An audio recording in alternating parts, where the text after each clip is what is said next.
दोस्तों, जो मून से रूल्ड नक्षत्र बताए गए हैं वो है रोहिणी, हस्ता एंड श्रावणा नक्षत्र। तो दोस्तों, इस वीडियो में हम लोग बात करेंगे, अगर मान लीजिए आपका कोई भी प्रोमिनेंट प्लैनेट रोहिणी नक्षत्र में हो which is ruled by planet moon, या आपका 10th हाउस, अगर आप करियर से रेलिवेंस में देखना चाहते हैं इस वीडियो को तो उस तरह से देख सकते हैं। और अगर आपका 7th हाउस का लॉर्ड रोहिणी नक्षत्र में गया है तो आपको कुछ एक बेसिक ट्रेड्स और कैरेक्टरिस्टिक्स पता लग सकते हैं अपने स्पाउस के बारे में। और जो मेन फोकस रहेगा वो ये भी रहेगा कि लगन लॉर्ड जो भी आपका है, अगर वो रोहिणी नक्षत्र से रूल्ड है, दैट मीन्स कि उसमें मून की एनर्जी किस तरह से आ रही है और वीनस की एनर्जी उसको कैसे गवर्न कर रही है। तो इन्हीं पॉइंट्स पे आज हम लोग बात करेंगे।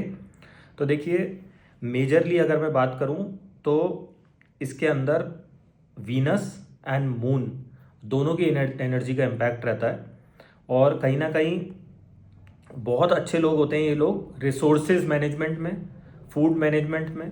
अगर रेस्टोरेंट का कोई बिजनेस कर रहे हैं, स्पीकिंग से रिलेटेड कोई बिजनेस कर रहे हैं, क्रिएटिविटी से संबंधित कोई काम कर रहे हैं,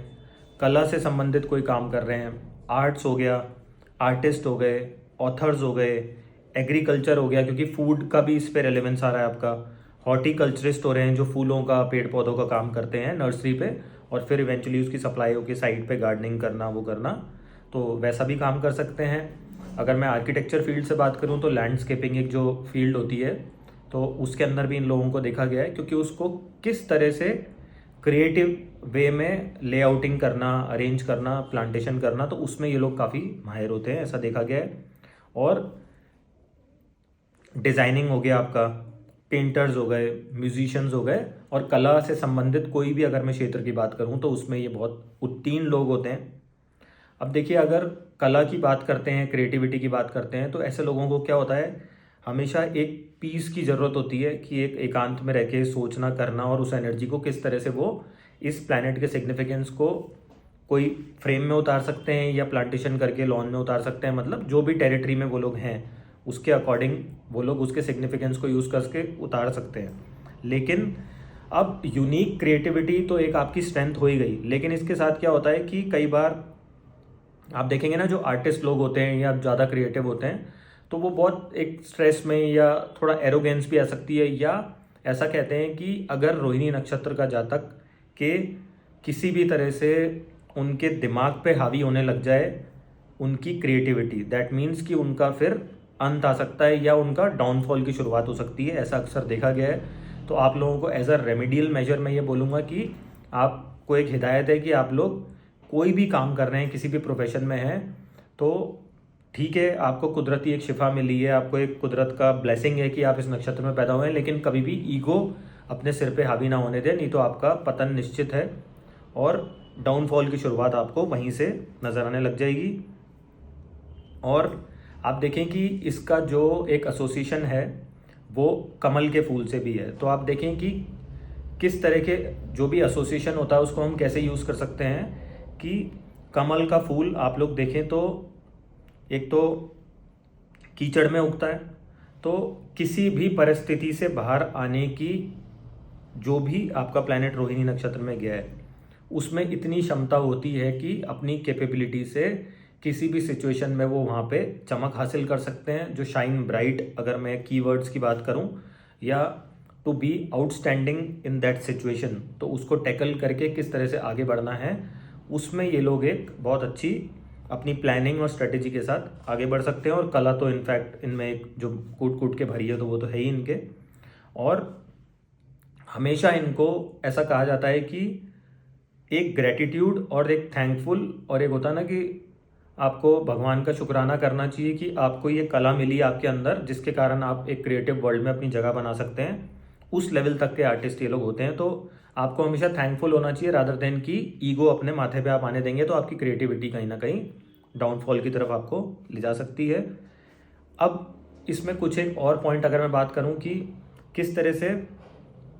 सेकंड हाउस जो हमारा होता है, फैमिली हो गई, रिसोर्सेज मैनेजमेंट हो गए, फूड हो गए, तो फूड इंडस्ट्री, कुकिंग, उस तरह के बिजनेस में भी ये लोग जा सकते हैं। तो इनको काफ़ी बढ़िया एक मतलब होता है ना कि उसमें आउटकम्स मिल सकते हैं इनको। अब देखिए कि कहीं ना कहीं इनका जो भी ये फील्ड्स में बता रहा हूँ आपको, ये डिपेंड करती हैं कि, या इनका जो नेचर मैंने आपको बताया कि कौन से पड़ाव में आपका प्लैनेट जा रहा है। अकॉर्डिंगली आप, अगर मैं बात करूं जैसे पड़ाव 1 की अगर मैं बात करूं तो एरीज साइन का कहीं ना कहीं यहाँ पे इन्फ्लुएंस आएगा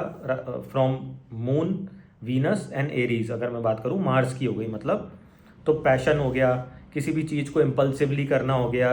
और तुरंत तुरंत सॉल्यूशन फाइंडिंग हो गया, या तुरंत क्रिएटिविटी को किस तरह से दर्शाना है, उसमें ये लोग माहिर होते हैं। पड़ा 2 की अगर हम समझने की बात करें, दैट मीन्स कि इसके अंदर काफ़ी ज़्यादा इमोशनल ट्रेट्स आ सकते हैं, बिकॉज मून का इन्फ्लुएंस काफ़ी रहेगा यहाँ पे। मून वीनस का हो गया, दैट मीन्स क्रिएटिविटी हो गई, इमोशंस हो गए, केयर टेकर्स हो गए, फूड नरिशमेंट का काम हो गया,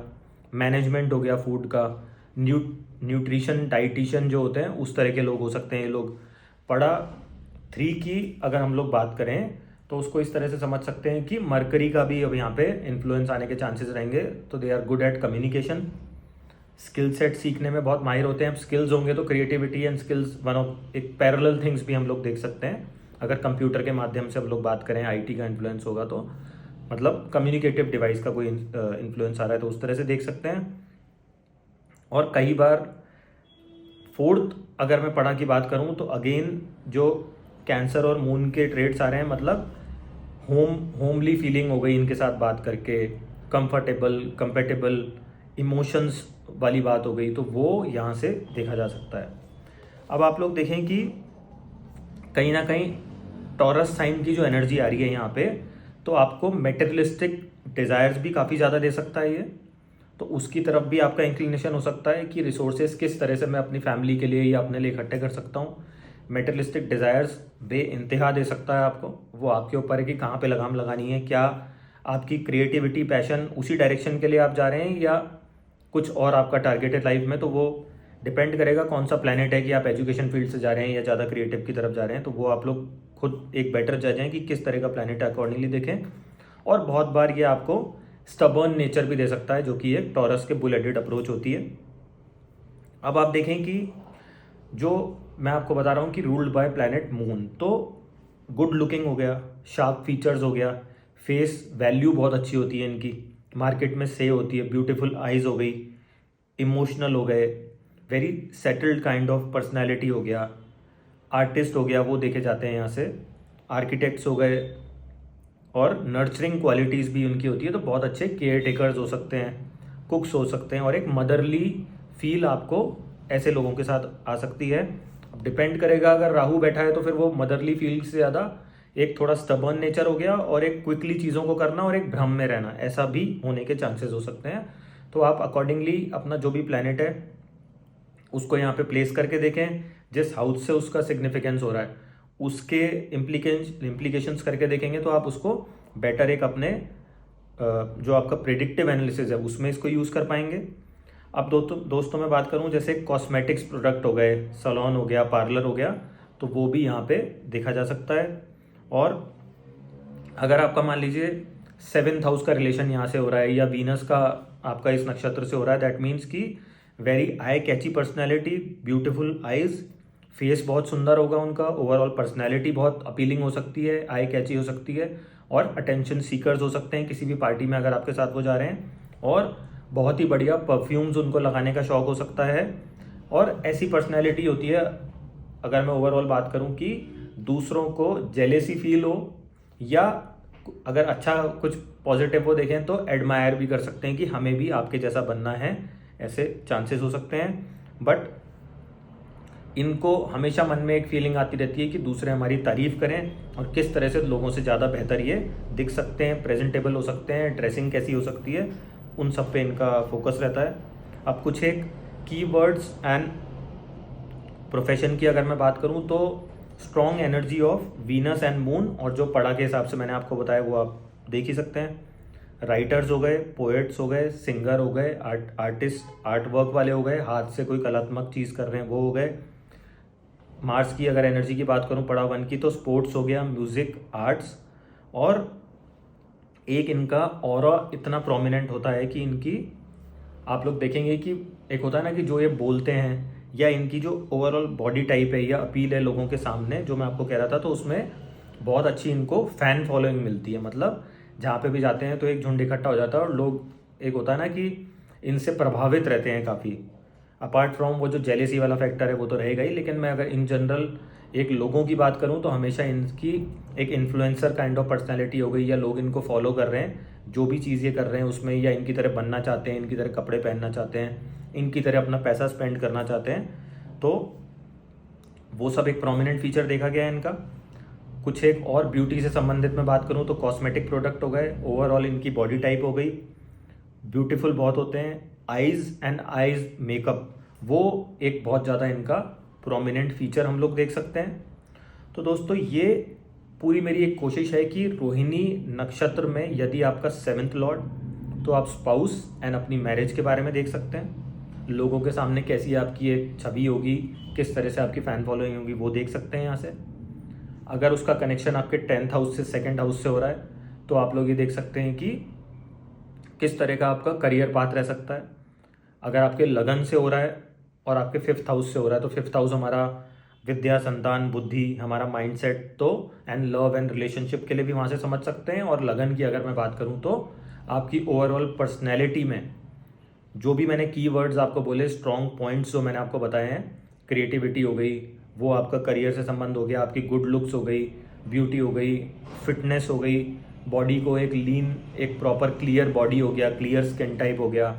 और कहीं ना कहीं आपकी आंखें प्रोमिनेंट फीचर हो सकते हैं आपके फेस में, और आपकी अगर अफ्लिक्टेड नहीं है तो बहुत अच्छी एक फेस वैल्यू हो सकती है। तो यही ट्रेड्स आप अपने स्पाउस के लिए भी देख सकते हैं। अगर आपका प्रोमिनेंट रोहिणी नक्षत्र का कोई प्लैनेट है, शुक्र हो गया या 7th हाउस से संबंध हो रहा है उसका, तो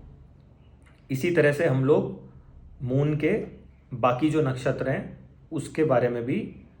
इसी के साथ में मैं कोशिश करूंगा, या तो कंबाइंड वीडियो बनाने की, या आगे आने वाले वीडियोस में कोशिश करूंगा कि मून के जो भी श्रावणा नक्षत्र है, हस्ता नक्षत्र है, उनके बारे में भी आपको विस्तार से जानकारी दे सकूं।